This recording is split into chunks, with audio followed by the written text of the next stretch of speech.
Hello friends, आपका हमारी YouTube channel आपका हेल्थ गुरु में स्वागत है। दोस्तों, आज हम बात करने वाले कफ की ट्रीटमेंट के बारे में। दोस्तों, यहाँ पर आपको मैं ऐसी ट्रीटमेंट बताने वाला हूँ कि जिनके जरिए आप कफ की ट्रीटमेंट घर बैठे ही कर पाओगे, बिना किसी खर्चे के, बिना किसी दवाई के और बिना किसी साइड इफेक्ट के। तो दोस्तों, यहाँ पर आपको मैं एक्यूप्रेशर पॉइंट से यह थेरापी बताने वाला हूँ।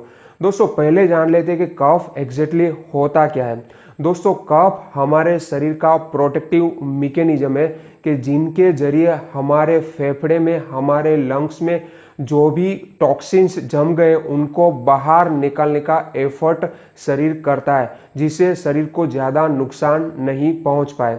इसलिए कफ जो प्रोसेस है वो हमारे लिए, हमारे शरीर के लिए अच्छी बात मानी जाती है। अगर कफ को हम स्टॉप कर देंगे तो जो भी कफ मटेरियल है वह हमारे फेफड़े में जम जाएगा और लंबे समय के बाद वह अलग अलग लंबी बीमारियां पैदा करता है, जैसे कि अस्थमा और अलग अलग जॉइंट्स पेन और बहुत सारी ऐसी बीमारियां पैदा करता है। इसलिए कफ अगर हो रहा है तो उनको रोकना नहीं है, पर यहाँ पर हमें हमारे फेफड़े को स्ट्रॉन्ग बनाना है ताकि वह कफ को इजीली बाहर निकाल पाए। हमारे शरीर में जो भी ठंडी बढ़ गई है उनको कम करना है, या तो फिर गर्मी बढ़ गई है उनको कम करना है, या तो फिर हमारे शरीर में जो भी ज़्यादा कफ बढ़ गया है वह ज़्यादा नहीं बने, वैसी प्रोसेस शुरू कर देनी है, वैसी ट्रीटमेंट करनी है। तो यहाँ पर हमें जो यहाँ पर मैं ट्रीटमेंट बताने वाला हूँ वह कफ को रोकने के लिए नहीं है, पर वह कफ को कैसे आप इजीली बाहर निकाल पाओगे और थोड़े दिनों के बाद वह कफ आपका कफ की जो प्रोसेस है, आपका कफिंग हो रहा है, वह बंद हो जाएगा। तो दोस्तों, यहाँ पर पहले जान लेते हैं कि कफ क्यों होता है। कफ के जो मेन 4 रीजन है वह इस तरीके के हैं। अगर शरीर में ज़्यादा ठंडी बढ़ गई है तो इनकी वजह से कफ होता है। अगर शरीर में ज़्यादा गर्मी बढ़ गई है तो इनकी वजह से होता है। अगर हमारे फेफड़े की जो ताकत होती है वह कम हो गई है, फेफड़े ड्राई हो गए, तो उनकी वजह से कफिंग होता है हमें। अगर हमारे शरीर में ज़्यादा कफ बन गया है, ज़्यादा टॉक्सिन जम गया है, तो इनकी वजह से भी हमें कफिंग होता है। तो यह मेन 4 रीज़न है जिनकी वजह से हमें कफिंग होता है। तो दोस्तों, यहाँ पर यह 4 अलग अलग जो रीज़न है जिनकी वजह से हमें कफिंग हो रहा है, तो उनके सिम्टम भी आप में अलग अलग दिखेंगे। तो उनके हिसाब से, जैसे आपके सिम्टम है उनके हिसाब से आपको पता चलेगा कि कौन से रीज़न की वजह से आपको कफिंग हो रहा है। तो पहले आपको अपने सिम्टम जान लेने हैं, फिर आपका कौन सा रीज़न है वह जान लेना है। इनके बाद आपको एक्यूप्रेशर पॉइंट के द्वारा इनकी ट्रीटमेंट करनी है। तो इसीलिए यहाँ पर हम अलग अलग रीज़न के लिए अलग अलग एक्यूप्रेशर पॉइंट्स आपको अलग अलग वीडियो में बताएंगे। तो दोस्तों, जो पहला रीज़न है कि अगर शरीर में कोल्ड ज़्यादा बढ़ गई है, शरीर में ठंडी ज़्यादा बढ़ गई है, तो उनके सिम्टम कुछ इस तरीके से होंगे। जैसे कि हमें फीवर आता है ठंडी के साथ, यानी कि शिवरिंग फीलिंग आती है, हमें ठंड लगती है, वैसा फीवर होता है। इनके बाद हमें कफिंग होता है, हमारे शरीर में बहुत ही ज़्यादा कफ जम जाता है, हमें हेडेक होता है, हमारे नाक बंद हो जाते हैं, हमें रनिंग नोज होता है। तो अगर ऐसे सिम्टम है तो आपको पता चल जाएगा कि आपको जो कफ हो रहा है वह ठंडी की वजह से हो रहा है, आपके शरीर में ठंडी ज़्यादा बढ़ गई है। अभी जो दूसरा रीज़न है वह है, अगर आपके शरीर में ज़्यादा गर्मी बढ़ गई है तो उनकी वजह से अगर आपको कफिंग हो रहा है तो उनके सिम्टम कुछ इस तरीके से होंगे। जैसे कि आपको फीवर भी होगा, पर फीवर में आपको ठंडी नहीं लगेगी, आपको शिवरिंग फीलिंग नहीं होगी। आपको इनके साथ ज़्यादा प्यास लगेगी, थ्रस्ट लगेगा। इनके साथ जो कफ में लिक्विड निकल रहा है वह बहुत ही गाढ़ा होगा और पस जैसा होगा। तो आपको पता चल जाएगा कि अगर आपको कफिंग हो रहा है तो वह हीट बढ़ने की वजह से हो रहा है। अभी जो तीसरा रीज़न है वह है, हमारे लंग की ड्राइनेस बढ़ गई है, हमारे लंग की कैपेसिटी कम हो गई है। तो इनके सिम्टम कुछ इस तरीके से हो गए। इसमें जो कफ निकलता है उसमें लिक्विड निकलेगा, वह बहुत ही कम मात्रा में निकलेगा लिक्विड। हमें फीवर होगा, पर फीवर हमें दोपहर के बाद ही आएगा।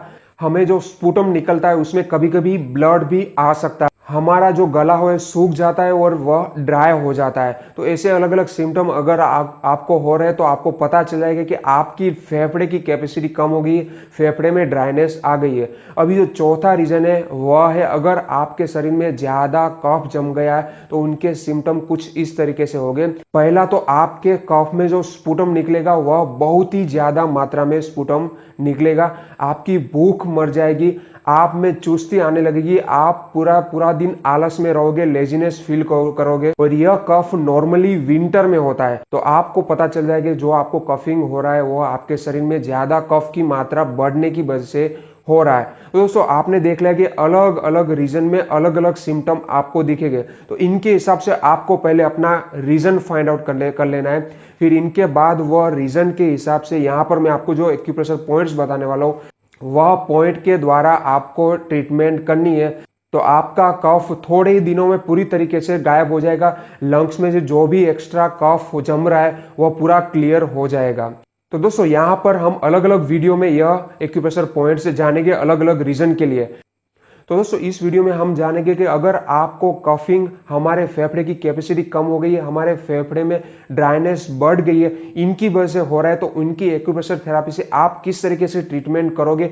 तो यहाँ पर हम अलग अलग एक्यूप्रेशर पॉइंट जानेंगे, इनका लोकेशन जानेंगे और यह पॉइंट को आपको किस तरीके से प्रेस करना है वह प्रोसीजर जानेंगे। तो फिर जान लेते हैं। तो दोस्तों जो पहला एक्यूप्रेशर पॉइंट है वो फाइंड आउट करने के लिए आपको शोल्डर से थोड़ा अंदर आना है। तो वहां पर आपको उभरी हुई हड्डी मिलेगी। यह हड्डी से आप एक उंगली अंदर आओगे तो वहां पर हमारा पहला एक्यूप्रेशर पॉइंट हमें मिल जाएगा। इसी तरीके से दूसरी साइड भी हमें पहले शोल्डर पर हाथ घुमाना है, फिर हाथ को अंदर लेते जाना है।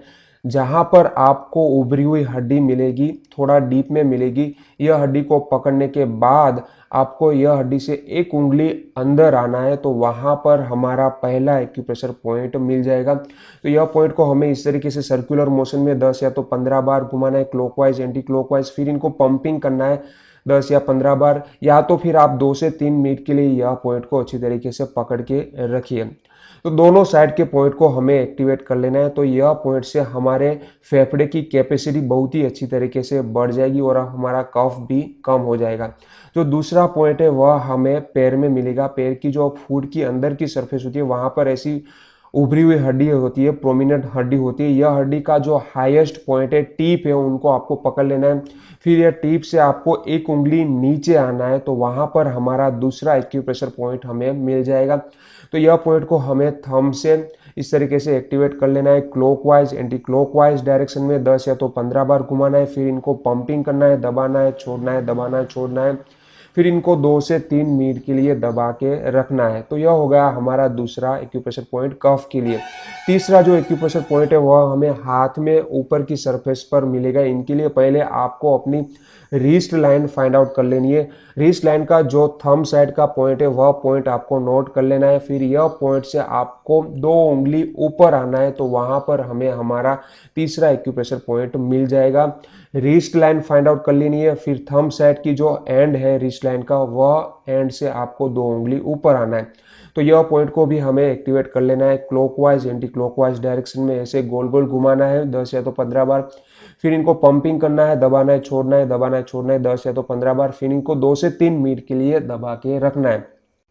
इनके बाद के जो एक्यूप्रेशर पॉइंट है वह हमें थोरेसिक स्पाइन यानी कि फेफड़े के पीछे जो स्पाइन आता है, हमारे गर्दन के नीचे और कमर के ऊपर का जो स्पाइन होता है, जिनको थोरेसिक स्पाइन बोला जाता है, वहां पर मिलेगा। स्पाइन से आपको दोनों साइड पर 2 उंगली बाहर आना है। तो वहां पर आपको पॉइंट मिलेंगे। तो यह पॉइंट को हमें दबाना है। तो इनके लिए हम यहाँ पर टेनिस बॉल का इस्तेमाल करेंगे। अगर टेनिस बॉल का इस्तेमाल आप करोगे, सिंगल टेनिस बॉल का, तो एक साइड के पॉइंट पहले दबाओगे, फिर दूसरी साइड के पॉइंट आप दबाओगे।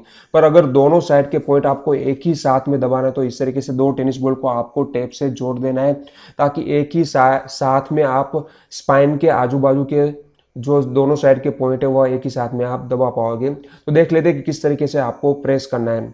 तो पहले हम जान लेते हैं कि सिंगल टेनिस बॉल को हमें स्पाइन से बाजू पर 2 उंगली बाजू पर टेनिस बॉल को रख देना है। फिर हमारी बॉडी को इनके ऊपर घुमाना है। फिर दूसरी साइड स्पाइन से 2 उंगली बाजू पर फेफड़े के जो पीछे वाला थोरेसिक स्पाइन है वहां पर रख के फिर बॉडी को रोल करना है। अभी जो हमने टूल बनाया था 2 टेनिस बॉल को जोड़ के टेप से जोड़ के जो बनाया था, इनको हमें जो थोरेसिक स्पाइन है वहां पर यह टूल को रख देना है। फिर हमारी बॉडी को इनके ऊपर रोल करना है, ताकि फेफड़े के पीछे वाले जो सभी पॉइंट है वह अच्छी तरीके से एक्टिवेट हो जाए। दोस्तों यह पॉइंट बहुत ही इफेक्टिव है, क्योंकि यह सभी पॉइंट हमारे फेफड़े की जो स्टेमिना होती है उनको कंट्रोल करते हैं, वहां की एनर्जी को कंट्रोल करते हैं। इसलिए यह पॉइंट को हमें अच्छी तरीके से 2 से 3 मिनट के लिए प्रेस कर देना है। तो दोस्तों यहाँ पर हमने जो पॉइंट एक्सप्लेन किया है, डिस्कस किया है, वह सभी पॉइंट अगर आप रेगुलर प्रेस करोगे तो 2 या 3 दिन में आपका कफिंग का जो प्रॉब्लम है वह चला जाएगा। अगर आपकी लंग की कैपेसिटी कम हो गई है, इनकी वजह से आपके शरीर में जो कफ है वह निकल नहीं पा रहा है, उनकी वजह से आपको कंटिन्यूस कफिंग होता रहता है, तो इनकी प्रॉब्लम आपकी तुरंत ही सॉल्व हो जाएगी। तो दोस्तों आशा रखता हूँ कि आपको मेरी ये इन्फॉर्मेशन अच्छी लगी होगी। अगर अच्छी लगी तो यह वीडियो को लाइक जरूर करिए और ज़्यादा से ज़्यादा लोगों तक शेयर करिए ताकि सभी को फायदा मिल पाए। ऐसी अच्छी इन्फॉर्मेशन के लिए आप हमारे चैनल को सब्सक्राइब भी कर सकते हो। Thank you for watching.